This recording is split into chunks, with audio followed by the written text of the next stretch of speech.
prominent Islamic cleric Ahmad Gumi on Thursday led the secretary to the Niger state government, Alhaji Ahmed Metan, and security operatives to a meeting with some suspected bandits in the state. Is this where we've come to? It's a different thing if this was once or even twice. It's still unacceptable. But now this is actually an occurrence. Like, this is actually becoming part. Wow, this is becoming part of Nigeria's culture. It's becoming part. How? So now it's a consistent thing to be talking and negotiating with bandits? You don't meet. You don't have a meeting. Why are we making it seem like they're both equal in terms of power? Like, as if they have this, the negotiate. What? Well, Sahara reporters gathered that the delegation met with armed men in Tegina forest. In a forest. A border between...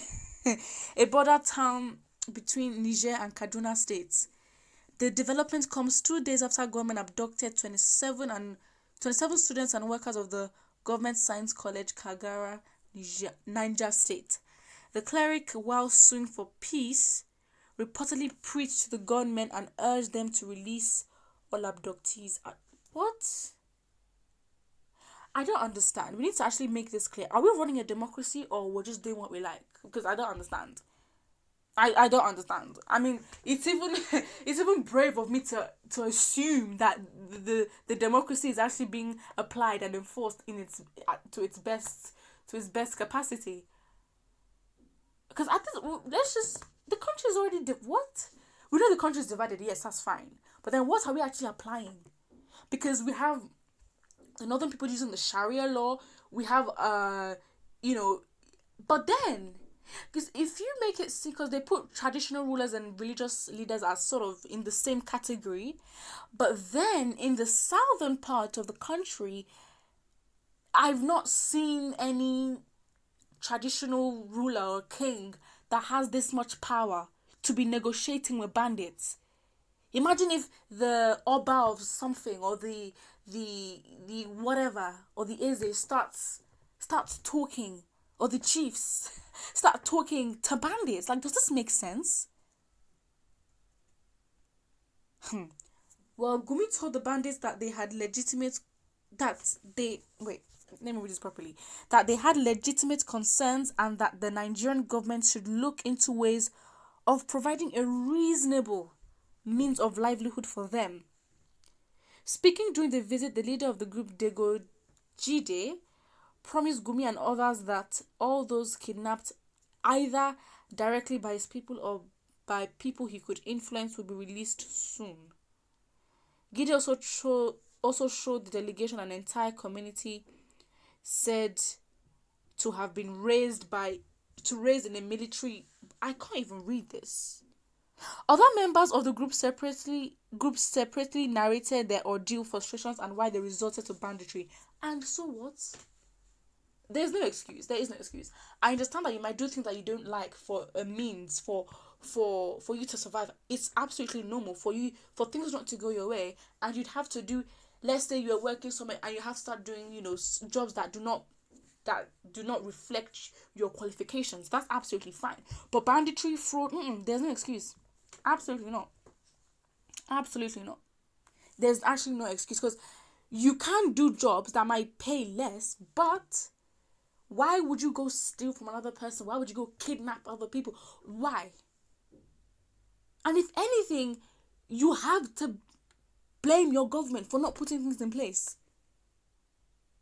If anything, now that it's justified, you should take that anger out on your government, not the actual people that are like you.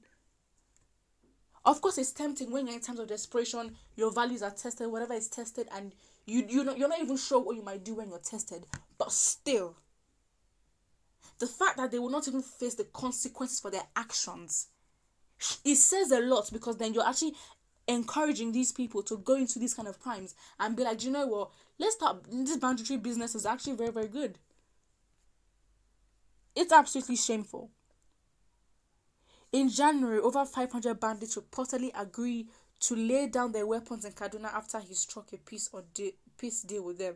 That's fine, drop your weapons, but you are going to go to jail. Like, You can drop your weapons. That's fine. And it's in jail. You can sleep there. They might give you food, whatever, but you have to face the consequences of your actions. You can't just put people like this back in society. How?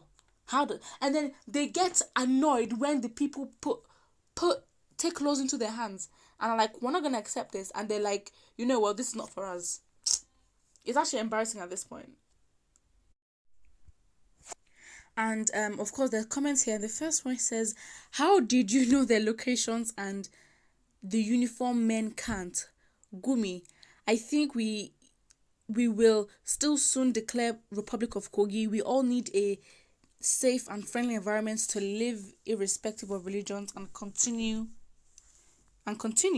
Nigeria, a country full of nepotism and unending drama. Imagine a government that pays ransom to bandits and kidnappers to release those they held hostage. Like, it just shows how weak they are. I mean, at this point, we can't be surprised why we're still in a state of insecurity. I mean, they literally negotiate with bandits. What do you expect that they do with Boko Haram and or other, intense, more equipped groups where it's really sad. Someone says, shame, shame, shame on our government. Our lives are no longer secure. Shegumi can locate these criminals, but Nigerian security agents won't. Why are we playing politics with human lives in this country? But the question is not to sort of discredit the actual genuine Nigerian military, but it's been so long since there's been terrorism in Nigeria in terms of Boko Haram and all that. But with the amount of expertise and skill that they do have, the northern part of Nigeria seems to be their main target. And it's already a Muslim, dominated area anyway. So it's like, Nigeria doesn't make sense. Nigeria does not make sense. It just doesn't make sense. Like, Nigeria is a confusing place. And if we actually start thinking deep into all these things, you are going to lose your mind. And we don't want that, because we're trying to be sane so we can actually live better lives. But still, negotiating with bandits, it's like, how can you just give so much power to them that they can have the audacity and the confidence to negotiate with you and be like, oh, pay us this price and then we will release them? Nah, absolutely not.